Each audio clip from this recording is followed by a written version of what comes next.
नमस्कार। संतोष की रिपोर्ट में आप सबों का स्वागत है। और आज हम संतोष की रिपोर्ट में बात बिहार की उस सियासत की करने जा रहे हैं जो सियासत अब धीरे धीरे शक्ल लेनी शुरू हो गई है।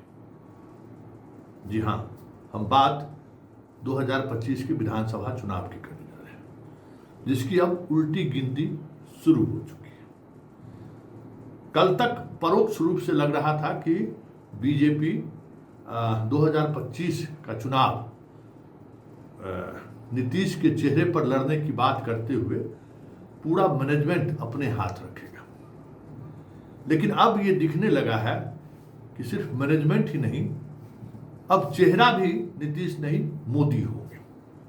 ये मन लगता है बीजेपी ने बना लिया है, क्योंकि आज अखबार में जो विज्ञापन छपा है, जो आज आप देख सकते हैं, यही एक विज्ञापन छपा था इसी तरीके से, तो नीतीश कुमार भोज रद्द कर दिए थे। ये योजना पूरी तौर पर बिहार सरकार की योजना है और उस योजना की शुरुआत प्रधानमंत्री मोदी कर रहे हैं अकाउंट में पेमेंट को लेकर। ये पहली बार हुई है, मतलब अब खुलकर कमान बीजेपी अपने हाथ में लेती हुई दिख रही है, जबकि इसकी कोई जरूरत नहीं थी। कुछ भी योजनाओं में केंद्र का केंद्रीयांश तक नहीं है और मसला समझ सकते हैं। वैसे ये बात उस वक्त मतलब रंग आते हुए दिखने लगा था, मतलब उस वक्त लगने लगा था कि हाँ, बीजेपी कहीं इस लाइन पर तो नहीं जा रही है। राहुल के यात्रा के दौरान जो गाली बकी गई मोदी की मां को जो गाली बकी गई, उस मुद्दे को लेकर जिस तरीके से लगातार 72 घंटे तक सड़क से लेके सोशल मीडिया से लेके कांग्रेस के पार्टी दफ्तर में हमला करने से लेके सारी गतिविधियां ऐसी दिख रही थी जो संकेत के तौर पर लग रहा था कि मोदी को ही मुद्दा बनाना चाह रहे हैं। क्योंकि इस दौरान जननायक की उपाधि राहुल को दी जानी, तेजस्वी को दिया गया, उस पर बीजेपी चुप रही, कर्पूरी के पॉलिटिक्स पर चुप रही, उस पर कोई प्रतिक्रिया नहीं। चीट कह दिया, उस पर भी कोई प्रतिक्रिया नहीं।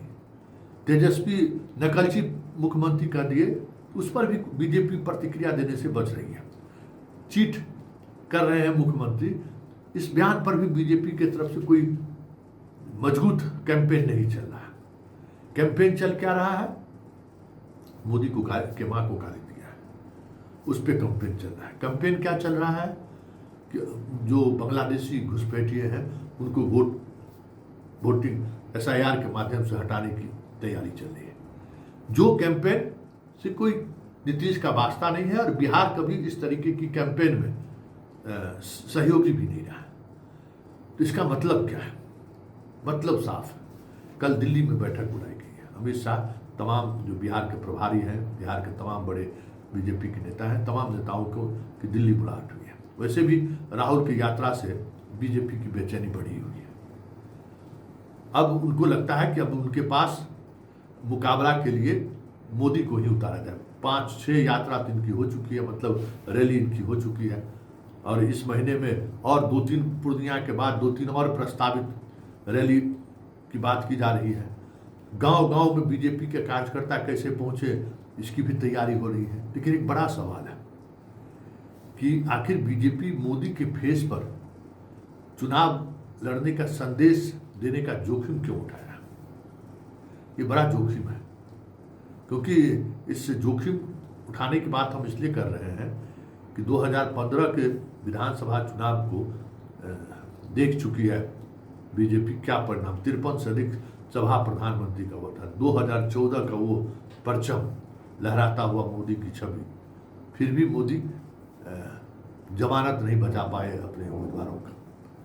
50-53 पर सिमट कर आ गए थे। इस बार अलग बात है कि साथ है, लेकिन नीतीश कुमार को अगर नजरअंदाज किए और इस तरीके से नजरअंदाज किए तो नीतीश भले इनके साथ रह जाए, वोटर इनका आरजेडी और अन्य पार्टियों में शिफ्ट कर जाए तो कोई बड़ी बात नहीं होगी। इसलिए ये संदेश देना अपने आप में एक बहुत बड़ा खतरा मोल लिया है बीजेपी। कि नीतीश कुमार को अभी से हम दिखा रहे हैं कि अब नीतीश कुमार कहीं से भी सीन में नहीं है। और आज तो उन्होंने इस पर मुहर लगा दी, भाई अब नीतीश कहीं नहीं, अब नीतीश को हम ढो रहे हैं, ये संकेत देने की कोशिश हो रही है। अब ये संकेत क्या प्रभाव छोड़ेगा ये तो वक्त बताएगा, लेकिन ये तय हो गया कि बिहार में 2025 का चुनाव अब मोदी के ही चेहरे पर लड़ा जाएगा। नीतीश कुमार अब कहीं दूर दूर तलक, बस आज जैसे तस्वीर अखबारों में छपी है ना, बड़ी तस्वीर मोदी की, छोटी सी तस्वीर बगल में नीतीश कुमार का, यही स्थिति होगी। मेट्रो के उद्घाटन से लेके सारा जितना कुछ दीपिका को देखकर जो भी देख लीजिए, सारा विजन नीतीश कुमार का।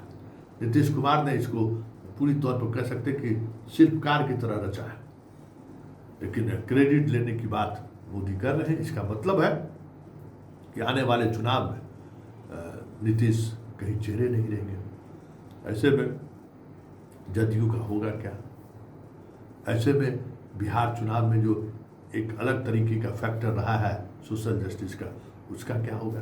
कई तरह के सवाल हैं, और तमाम सवालों के बीच बड़ा सवाल और बड़ी बात यही है कि आखिर यह सलाह किसने दिया टीम मोदी को कि आप अपने आप को फेस के तौर पर लेकर चलिए बिहार और आपके फेस पर चुनाव लड़ें, जबकि मोदी की सभा में जिस तरीके से लोग आ रहे हैं, जिस तरीके से लाया जा रहा है, और मोदी का जो आकर्षण जिस तरीके से लगातार कम हो रहा है, और ऑपरेशन सिंदूर के बाद जो एक उन्मादी वर्ग जो मोदी के लिए किसी भी हद तक जा सकता था, अब वो उन्मादी वर्ग भी उनके उस फैसले से, सीज फायर के फैसले से नाराज है, नहीं तो चुप है।